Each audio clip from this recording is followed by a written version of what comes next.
আসসালামু আলাইকুম। নতুন আরেকটি ভিডিওতে আমি রাবি আছি আপনাদের সাথে।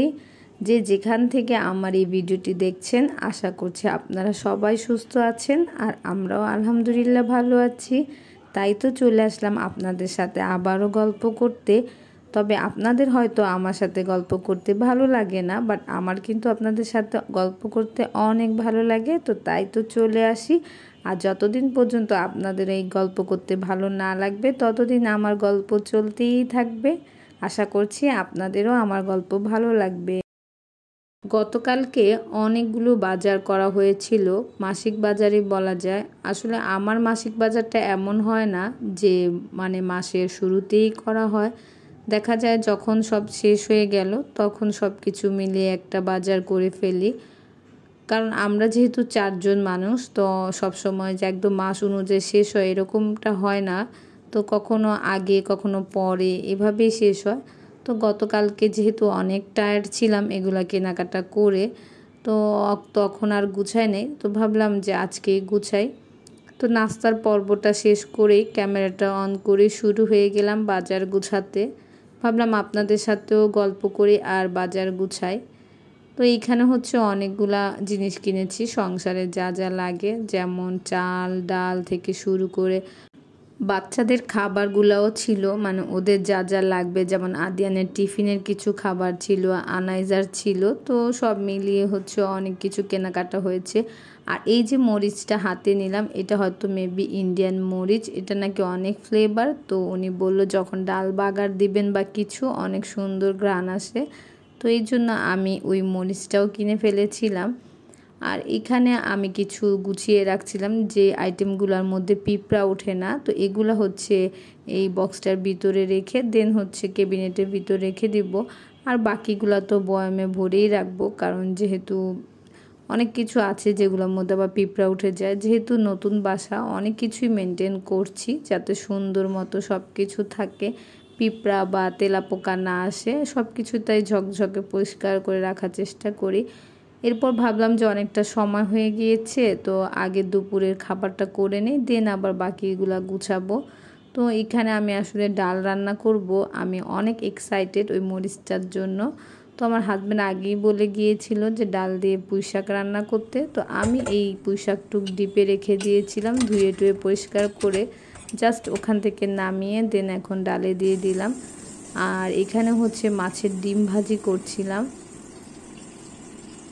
তো ডালটা যখন বাগার দিব, ওই নতুন মরিচটা দিয়ে আজকে বাগার দিব, তো এর জন্যই আগেই ডালটা বসিয়ে দিয়েছিলাম যে দেখি কেমন হয় নতুন মরিচের ঘ্রাণটা। আর এই তো এখানে আমার ডিম ভাজিটাও শেষ। আর এখন হচ্ছে আমি ডাল বাগার দিব, কারণ ডালে হচ্ছে প্রেশার কুকারে দিলে 5টার বেশি সিটি দিতে হয় না।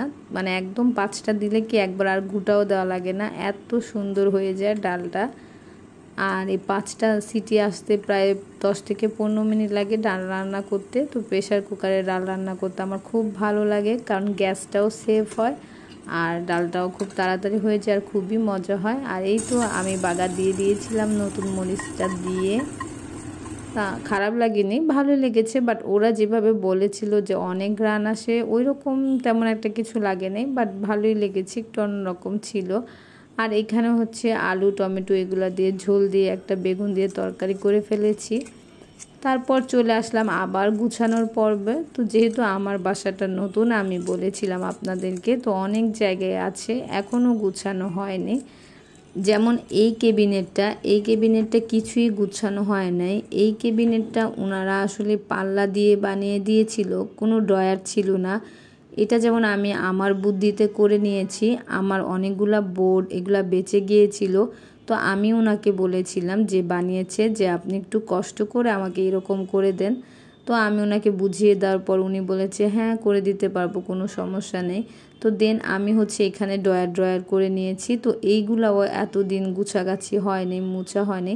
তো ভাবলাম যেহেতু আজকে মাসিক বাজার করেছি আর সব গুছাবো, তো ড্রয়ারটাও সুন্দর করে মুছে নেই। তো প্রথম মুছে টুছে নিলাম সব ক্লিন করে, দেন আমি যেভাবে মাসিক বাজার করে গুছিয়ে রেখে দিচ্ছিলাম।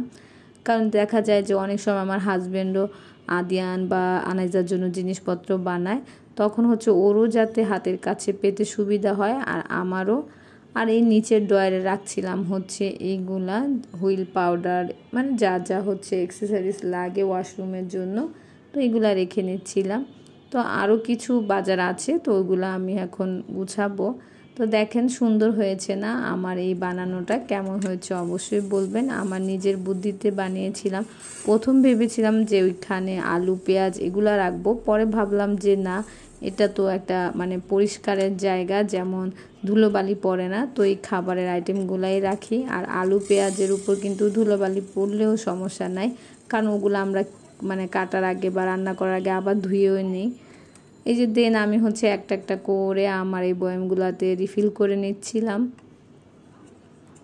এগুলো কিন্তু আমি শেষ হওয়ার পর সব কিছুই আবার ধুয়ে শুকিয়ে নিয়েছিলাম, কারণ যেহেতু জানি আজকে আমি গুছাবো, তো গতকাল রাতেই আমি এগুলো হচ্ছে ধুয়ে তারপরে হচ্ছে সবগুলা শুকিয়ে রেখেছিলাম, একটা পর একটা এখন রেখে দিচ্ছিলাম। এবার আমি চটপটির ডালও কিনেছি, কারণ আমার চটপটি বানানোর অনেক ইচ্ছা আছে। আদিয়ান আনাইজা দুজনেই খুব পছন্দ করে তাই।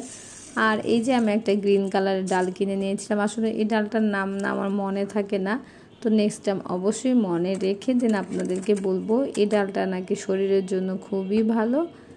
তারপর হচ্ছে এই ক্যান্ডি জারের মধ্যে আমি হচ্ছে আদিয়ানের বিস্কিটগুলো রেখে দিচ্ছিলাম, কারণ ওকে টিফিনের সাথে একটা বিস্কিট বা মানে ছোটোখাটো একটা কিছু দেওয়ার চেষ্টা করি, কারণ যেহেতু অনেকক্ষণ ওর ক্লাস শুরু হয় 8টা থেকে প্রায় 2টা 20 পর্যন্ত, তো এই জন্য ওকে সব মানে মাথায় রেখে একটু টিফিন দেওয়ার চেষ্টা করি, যে যাতে ওর ভালো লাগে।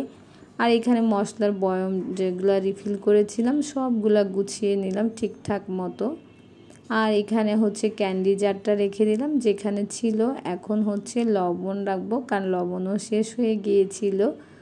তো এইরকম না গুছাগুছি করতে মাসের একটা সময় খুব ভালো লাগে। আমি কিন্তু এই লবণের জারটাও কিন্তু ধুয়ে শুকিয়ে তারপর নিয়েছি, কারণ নর্মালিতেই দেখা যায় যে কতদিন ইউজ করার পর এগুলা তেল চিটচিটে বা একটু আঠালো আঠালো হয়ে যায়।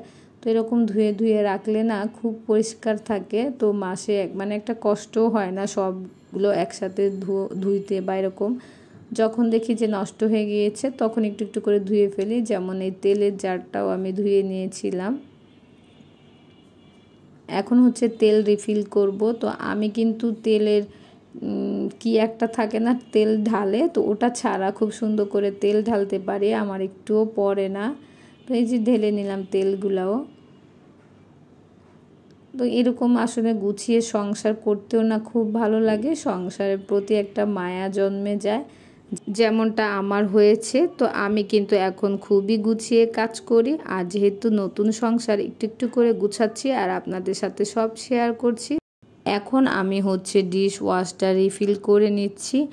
ভিডিওর এই পর্যায়ে বরাবরের মতো আবারও আপনাদেরকে রিকোয়েস্ট করে নিচ্ছি যে যদি আপনারা আমার ভিডিওর এই পর্যন্ত দেখে থাকেন আর ভিডিওর কোনো অংশ যদি আপনাদের কাছে একটুও ভালো লেগে থাকে, তাহলে প্লিজ আমার এই ভিডিওটি সাবস্ক্রাইব করে দিবেন আর একটি লাইক অবশ্যই দিয়ে দিবেন। আর আপনি যদি এই ধরনের লাইফস্টাইল ভিডিও আরও দেখতে চান, তো তাহলে আমার ভিডিওর পাশে থাকা অল অপশন বাটনটি ক্লিক করে দিবেন, তাহলে সব সময় প্রথমেই আপনার কাছে আমার ভিডিওর নোটিফিকেশনটি চলে যাবে। আশা করছি আপনারা সবাই এই কাজগুলো করে নেবেন প্লিজ। আর যারাই অলরেডি এই কাজগুলো করে ফেলেছেন তাদেরকে অসংখ্য ধন্যবাদ। আজকে বিদায় নেওয়ার পালা, দেখা হবে আরেকটা ভিডিওতে। আল্লাহ হাফেজ।